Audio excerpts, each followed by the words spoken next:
Everyone, welcome to my channel और मैं हूं आपकी नीतू त्रिपाठी। तो नीतू त्रिपाठी व्लॉग्स में आपका फिर से स्वागत है। तो फ्रेंड्स, कैसे हो आप? आशा करती हूँ आप बहुत अच्छी तरीके से होंगे।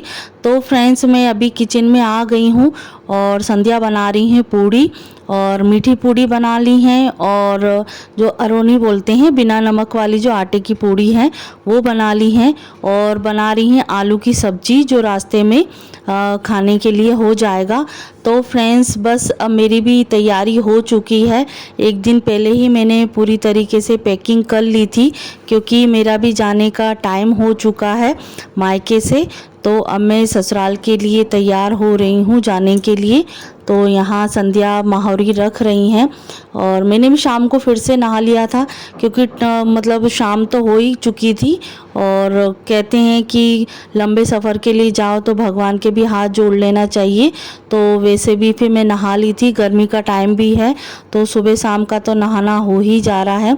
तो यहाँ संध्या ने मोहर लगा दिया है। तो फ्रेंड्स, ससुराल से मायके में आओ या मायके से ससुराल में जाओ तो मोहरी रख के ज़रूर जाइएगा, क्योंकि अच्छा रहता है। और सुहागनें तो वैसे भी रखते ही हैं, और शुभ काम के लिए जाते हैं तो मोहरी हमारे यहाँ यूपी एमपी साइड में बहुत ज़्यादा मायने रखता है। तो यहाँ मेहंदी तो मैंने एक दिन पहले लगा ली थी, तो मोहरी भी मैं लगा ले रही हूँ।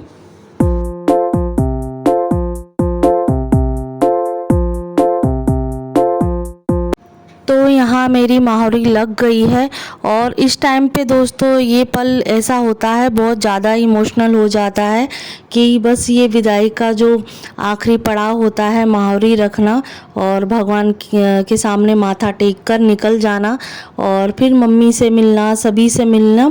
तो एक इमोशनल वाला जो है वो शूट हो जाता है एक। और यहाँ देखिए मेरी जो पैकिंग है वो हो चुकी है, और सामान को निकाल दिया है बाहर। तो कुछ ऐसा लगता है कि जब सामान बाहर निकलता है तो बिल्कुल ही पराया जैसा लगता है, कि बिल्कुल मतलब मैं उस चीज़ के लिए मैं कह नहीं सकती हूँ कि मतलब क्या बोलूँ और क्या मैं उस चीज़ के लिए मैं आपको बताऊँ। तो जो लड़कियां हैं वो तो आप अपने इमोशनल को जानती हैं, और इस पल पे क्या होता है। तो बस यहाँ एक साल का ही सब चीज़ें होती हैं कि एक साल के बाद मेरा चक्कर लगता है।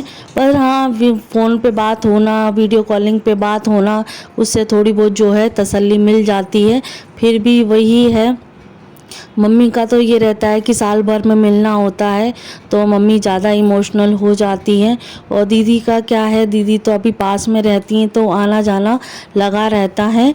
तो यहाँ भाई छोड़ने के लिए जा रहा है, तो भाई की भी पैकिंग हो चुकी है, और बस मेरी भी विदाई होने का टाइम हो गया है। तो संध्या लेके आ गई हैं पानी, तो यहाँ मैं पानी पीकर निकल जाऊंगी। और अभी शाम के कुछ 7:30 के करीब हो रहा है, तो 8 बजे की, 8 साढ़े 8 बजे की हमारी ट्रेन है। और हमारे पड़ोसी की मतलब जो पड़ोसी हैं उनकी खूबी ये है कि जब भी कोई जाता है या आता है तो सब मतलब आगे होके अपना जो सहयोग बोल सकते हैं या मेल मिलाप बोल सकते हैं वो ज़रूर बनाए रखा होता है। और दीदी भी आती हैं तो दीदी को भी छोड़ने के लिए आती हैं। तो यहाँ सभी हमारे ऊपर किराएदार हैं, दीदी हैं, भाभी हैं, और सब इंतज़ार कर रही हैं कि मिलके ही हम जाएंगे। तो यहाँ उनको पता चल गया था कि आज नीतू जाने वाली है, तो बस मिलके ही हम अच्छा लगता है एक तरीके से। एक जो इमोशनल है वो और बढ़ भी जाता है और कम भी हो जाता है, इस चीज़ का मैं बता नहीं सकती हूँ। तो यहाँ सबसे मेल मिलाप करके, और मम्मी से तो मैं घर पे ही अंदर में मिल ली थी, तो उस चीज़ को मैंने ज़्यादा शूट नहीं किया था। तो यहाँ हमने ऑटो बुला लिया था, तो यहाँ चारों की चारों बैठ गए हैं।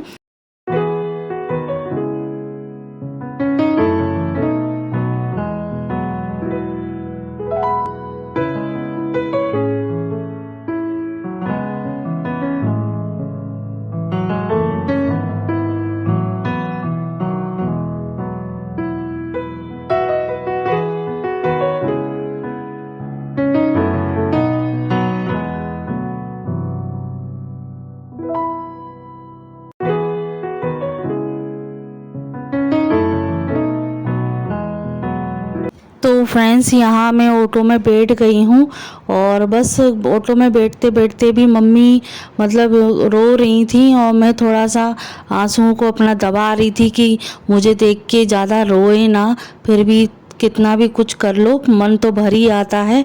तो यहाँ फाइनली हम स्टेशन पे पहुँच गए हैं। तो स्टेशन पे वही है कि हम आधा घंटा पहले पहुँच गए थे, क्योंकि ऑटो का भी रूट ऐसा होता है ना कि कभी कभी ट्रैफिक हो जाता है, तो इसकी वजह से थोड़ा सा आधा 15 मिनट पहले ही हम पहले स्टेशन पे पहुँच गए हैं और गाड़ी अभी सामने आई नहीं है स्टेशन पे।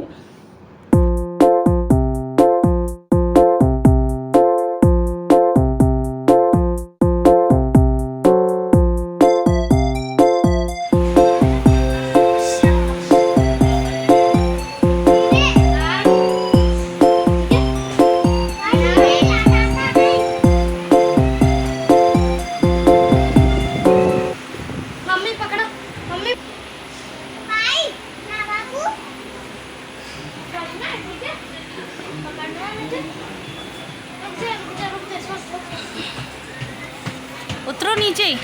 मम्मी मुझे पकड़ना।